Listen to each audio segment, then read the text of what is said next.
So I bought the kids a new little toy. It's a bit of a project as it doesn't run. There's a couple of issues which I'll go through in a moment.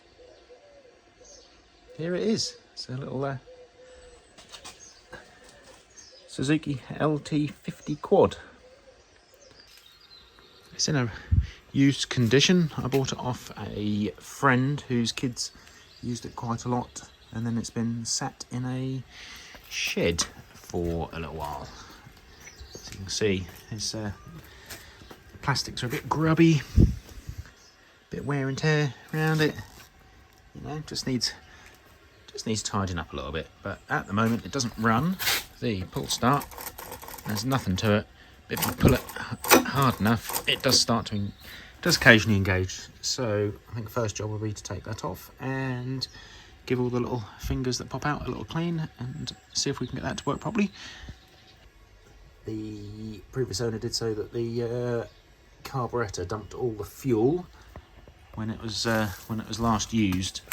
The fuel cap doesn't seem to be, well, doesn't really stay on. So I've already bought you just a cheap pattern fuel cap, and in here, brand new Suzuki carburettor. You can get rebuild kits for them, but rebuild kits 30 odd quid I think I saw, and the carburettor was just over 100, so I thought, well, I'll just get a brand new one, and then that rules out any problems with that.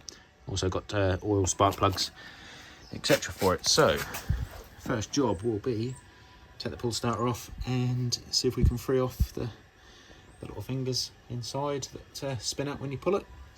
And then second job will be change the carburettor over. I'll change the engine oil, change the spark plugs. I'll get the plastics off and give them see if we can tartan them up a little bit, give them a clean. I'll clean the wheels up a little bit, they're corroded. Just a little bit of a bash in that one.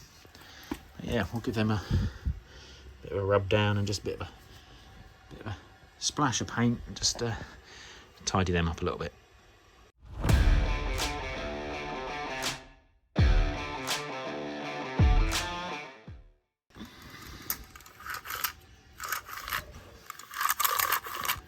This little piece should come out.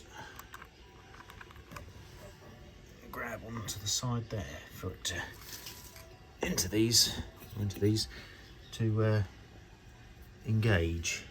You can see where it's been rubbing slightly, so it should come out, and that little end piece should spin into there to then turn the engine.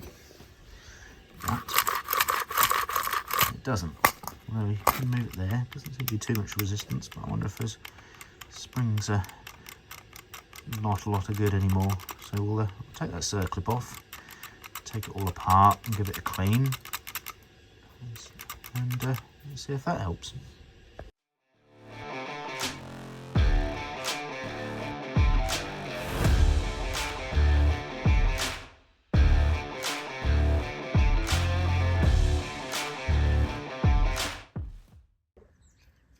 So looking at this a bit closer, you can see just there, this little piece touches here, which then engages,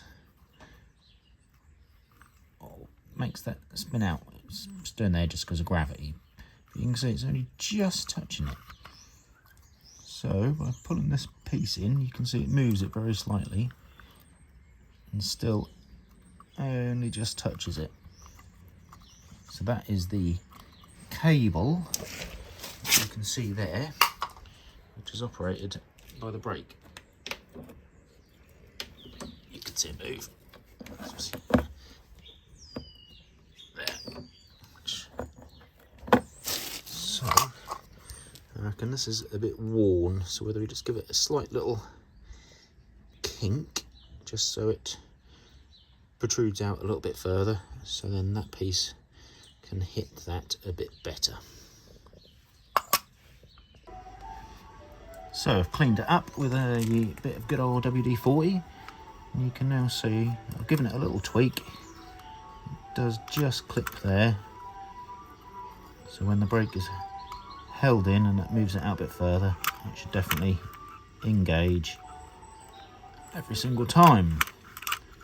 So let's put it back on and see if we have any more luck with it.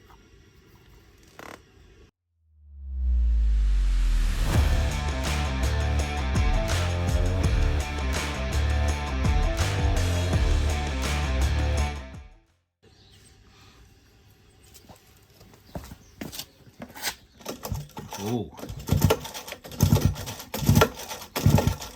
that's a million times better than what it was. Excellent. So as you saw before, it wouldn't engage, whereas now, every single time you pull it, it engages when you pull the pull cord.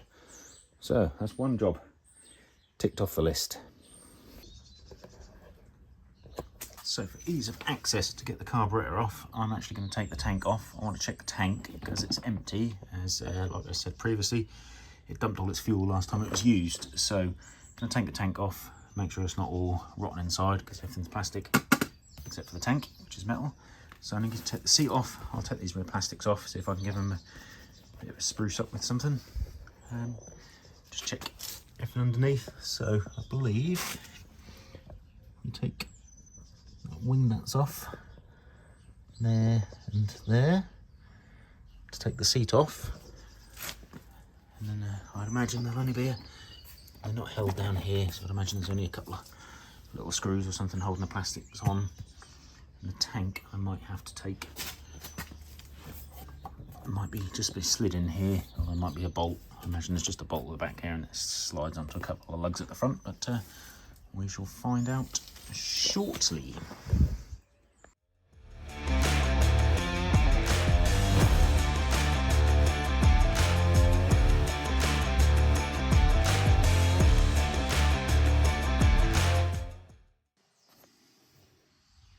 So you can't really see, where's the light?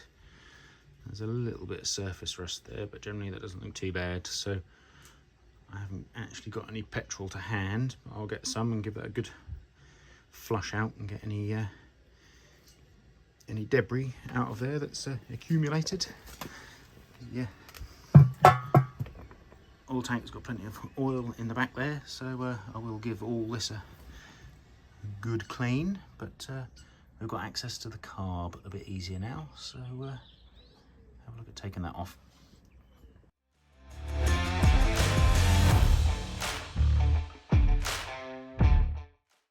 So with the carburetor off, you can't see it again because of the light, but it looks a bit dirty in there, and you can see some very manky coloured fuel come out of the bottom. So I'll take the airbox off, give the air filter a clean, obviously just screws onto there, and then we'll transfer everything across to the new one.